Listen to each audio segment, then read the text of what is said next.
12 ورځې دا وظیفه پابندۍ سره وکړي، الله جل شانه به تمام حاجتونه پوره کړي، تمام مشکلات به الله جل شانه ختم کړي، ټولې بندې لارې به الله جل شانه د دې وظیفې په برکت سره روانې کړي.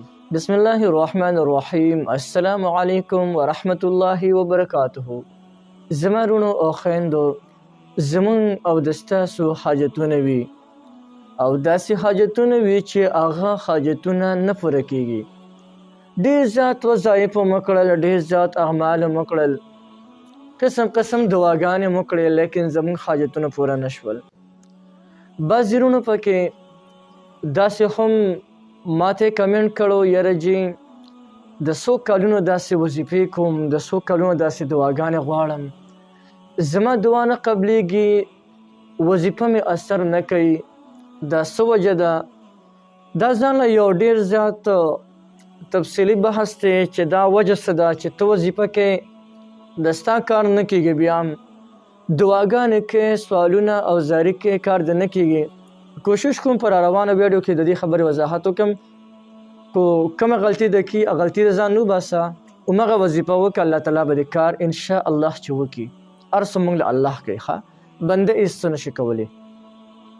را روانه ویډیو کې انشاءالله هغه ملګري ډېر سخت خفه او د کمنټ د دې الفاظو نه معلومېده چې ډېر سخت خفه دا دی چې او ډېر زیات عجیبه الفاظ یې لیکلي پکې ده. کله کله زه یم چې الله زه هم د ستا یو بنده یم که نه، نو یو داسې خبرې مبرې مه کوئ، ښه دا ډېره سخته ګناه ده، د الله نه به ګیلې قطعا نه کې، دا ډېر زیات عظیمه ګناه ده، د دې ګناه نه خپل ځان ساتئ. کوشش کوم پر روانه ویډیو کې د دغې ملګرو چې کوم مشکلات دي هغې باره کې ورته وضاحت کوم انشاءالله. اوس راځم د ضروري حاجت دپاره. که د چا ضروري حاجت راپېښ شلو، ایمرجنسي حاجت ورته څوک وایي، نو که دا حاجت د ستا راپېښ شلو، دا وظیفه ته وکړه پابندۍ سره، انشاءالله چې د دې وظیفې په برکت باندې به د ستا حاجت الله جل شانه پوره کړي. ستا چې هر قسم حاجت وي 12 ورځې ته وکړه پابندۍ سره، انشاءالله چې په 12 ورځو کې دننه به الله جل شانه د ستا تمام حاجتونه پوره کړي. دا وظیفه کومه وظیفه ده؟ راځه وظیفه درته ښیم او د دې وظیفې طریقه هم درته ښیمه. وظیفه دا ده: بسم الله الرحمن الرحیم. یا بدیع العجائب بالخیر یا بدیع، یا بدیع العجائب بالخیر یا بدیع. چاته چې کوم دی هغه یاد شوي نه چاته، دا ویډیو لږ شان وروسته کوي او دوباره خیر دی د الفاظ د دې نه زود کړي.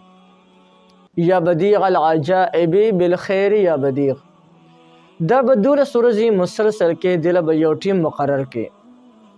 بهترینه خبره دا ده چې د ماسخوتن د منځه نه پس دله تاسو یو ټیم مقرر کړي.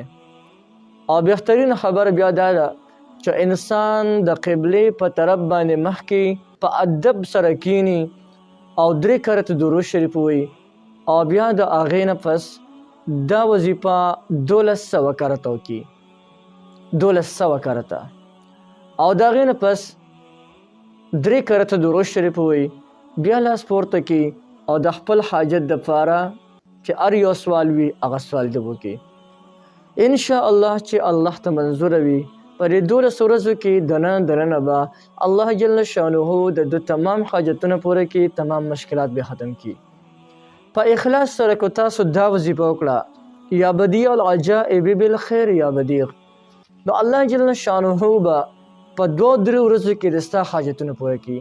هغه د ستا په اخلاص پورې خاص ده، په تا کې اخلاص څومره دی نه چې څونه د اخلاص سره ویلي، هغه نه به دا وظیفه اثر زیات کوي.